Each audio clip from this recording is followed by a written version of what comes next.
BMW, vous vous rappelez? C'était une bonne époque, ça.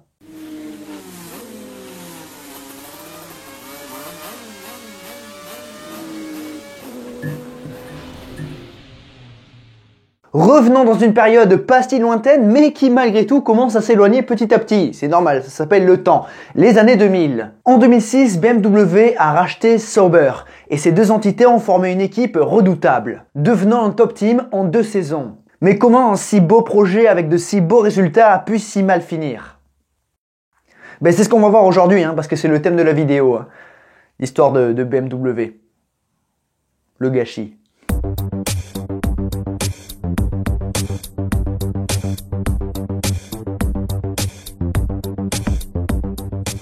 Alors, BMW et la Formule 1, c'est une histoire qui date des années 50. En 1952, au Grand Prix d'Allemagne, la marque bavaroise engage 5 voitures avec 4 modèles différents. La spéciale, la Eigenbau, la Heck à moteur arrière et la Greifswald.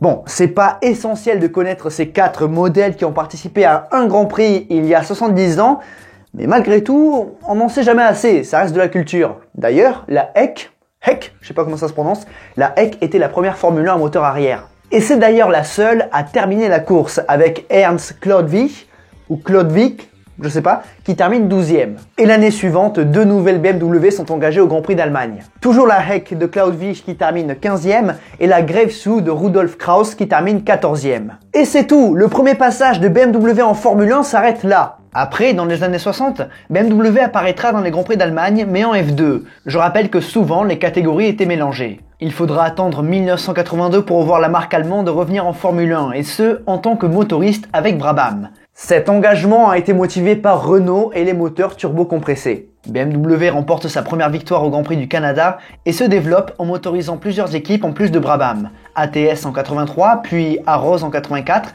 plus Benetton en 86. Durant cette période, BMW c'est un titre de champion du monde en 83 avec Piquet et 9 victoires. BMW se retire après la saison 87 et la volonté d'interdire les moteurs turbo pour 89. Mais 11 ans plus tard, en 1998, BMW annonce son retour en Formule 1 en tant que motoriste pour Williams. L'écurie de Frank subit le retrait de Renault fin 97 et les résultats sont en chute libre.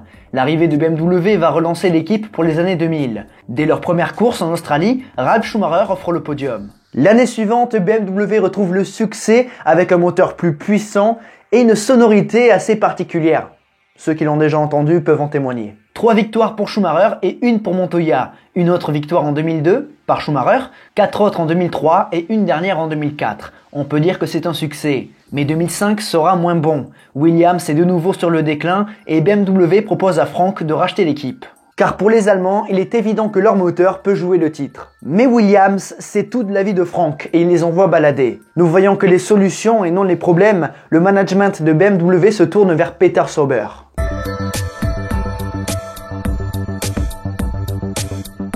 À la base, cette équipe devait s'appeler BMW F1 Team, mais Peter Sauber a bien négocié pour conserver le nom de Sauber dedans, et ça s'appelle donc BMW Sauber F1 Team. BMW siège dans les locaux de Sauber à Hinwil en Suisse et profite de l'expérience de Sauber pour développer les voitures. La différence avec Alfa Romeo aujourd'hui, c'est que BMW avait totalement racheté Sauber et courait sous une licence allemande. Alors qu'aujourd'hui, c'est Sauber qui fait marcher Alfa Romeo et il court sous une licence suisse. Ça veut dire que si Bottas ou Joe remportaient une course, ça reste à faire, on entendrait l'hymne suisse. Mario Theissen dirige le navire malgré la présence de Peter Sauber.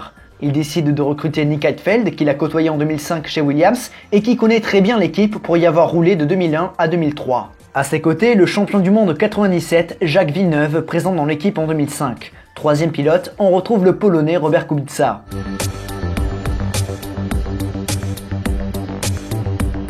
Jacques Villeneuve score le premier point de l'équipe par une 7ème place à Sepang.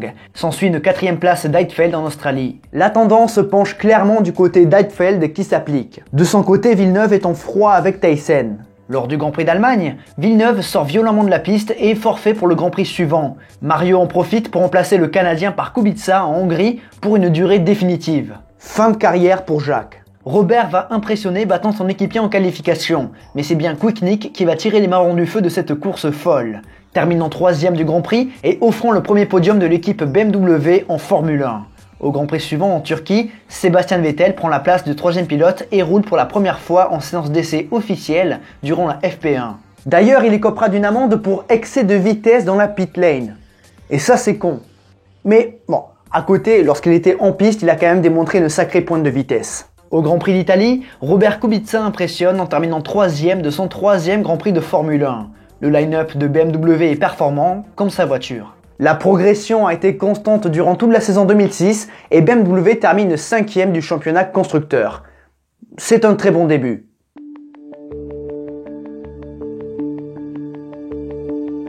Les choses sont encore meilleures en 2007. BMW s'impose comme la troisième force du plateau, bien que loin des intouchables Ferrari et McLaren. 3 quatrièmes places d'affilée pour Heidfeld, suivi d'une 4e par Kubica, et BMW commence bien l'année. Au Canada, par contre, l'équipe est divisée entre très bonnes prestations et très grande inquiétude. L'accident de Robert Kubica au 25e tour fera le tour du monde et le Polonais s'en sort indemne.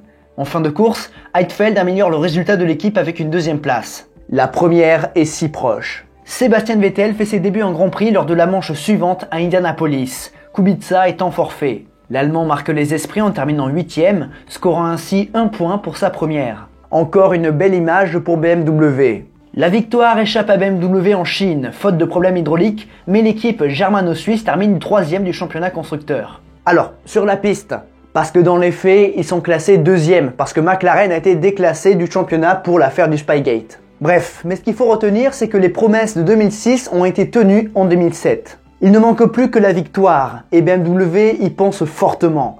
Il pense même au titre.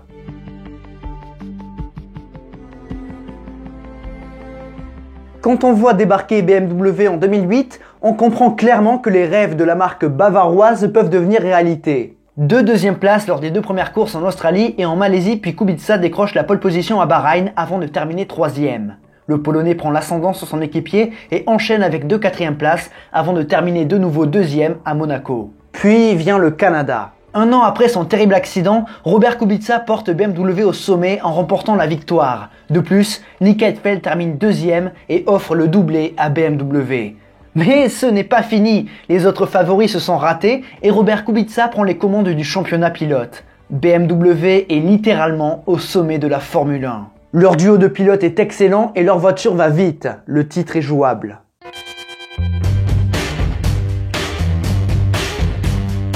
Mais BMW décide de faire autre chose. Ils ont atteint leur objectif de remporter leur victoire en Grand Prix et du coup, ils arrêtent le développement de la F1 08 dans le but de concentrer les efforts sur la nouvelle réglementation de 2009. Pour eux, 2009, c'est le titre. Ils sont très confiants. Mais cette décision ne fait pas l'unanimité. Kubica supplie presque son équipe pour continuer de pousser le développement et le Polonais a raison. Bah, t'as l'occasion de remporter le titre. Imaginez si Red Bull aurait dit qu'ils arrêtaient le combat après le Grand Prix de France pour se concentrer uniquement sur 2022. Pour moi, c'est de l'excès de confiance. Certes, motivé par une progression impressionnante depuis 3 saisons. Dès lors, les BMW perdent peu à peu le contact et ne peuvent lutter pour la victoire. Les pilotes ramènent malgré tout 5 autres podiums et sécurisent la 3e place du championnat constructeur. Côté pilote, Kubica est 4e avec encore une chance de gagner le titre à l'avant-dernière course et Heidfeld termine 6e.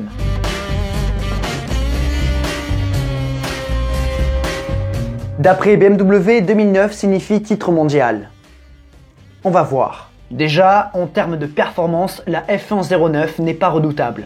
Cependant, en Australie, Robert Kubica se bat pour la 2e place du Grand Prix face à Vettel, mais les 2 pilotes s'accrochent. La 2e place est décrochée au Grand Prix suivant en Malaisie par Nick Heidfeld, mais vu que le Grand Prix n'a pas fait 75% de la distance, BMW ne récolte que 4 points. Donc à première vue, c'est pas mal, mais la vérité éclate lors des Grands Prix suivants. BMW est nulle part, ils sont englués dans le paquet et renoncent rapidement à leurs espoirs de titre. Il y a aussi des problèmes au niveau du KERS qu'ils abandonneront durant la saison. Ironique quand on sait que BMW faisait partie des grands défenseurs de ce système.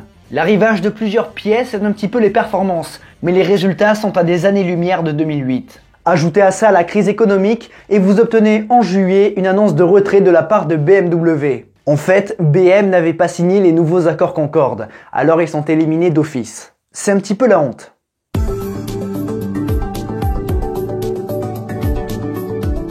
Une société suisse, Cadback, négocie avec Peter Sauber pour acheter l'équipe, mais il s'avère que cette société ne soit pas fiable. En novembre, BMW renonce à cette piste, mais Peter Sauber n'a pas dit son dernier mot. Il reprend son équipe en main malgré le retrait total de BMW. Oui, il est particulier passionné en se vend plus de couilles que les grandes marques. Regardez Andretti par rapport à Porsche ou Audi. Sauber est placé en tant que réserviste pour 2010 et peut finalement participer au championnat suite au retrait de Toyota. Le nom BMW Sauber est malgré tout conservé pour bénéficier des parts du championnat du monde 2009. Mais à l'intérieur des Sauber 7-9, ce sont des moteurs Ferrari, retour donc à l'ancienne époque, où finance et performance restent loin de cette belle parenthèse qu'a connue l'écurie d'Inwheel. Mesdames et messieurs, nous arrivons au bout de notre histoire sur le gâchis de BMW en Formule 1. C'est vraiment du gâchis parce qu'ils sont passés à ça, je pense, de vraiment s'inscrire durablement en Formule 1 en tant que top team. Voilà, c'est vraiment dommage. Et en plus, ils ont failli faire disparaître BMW, non, ils ont failli faire disparaître Sauber.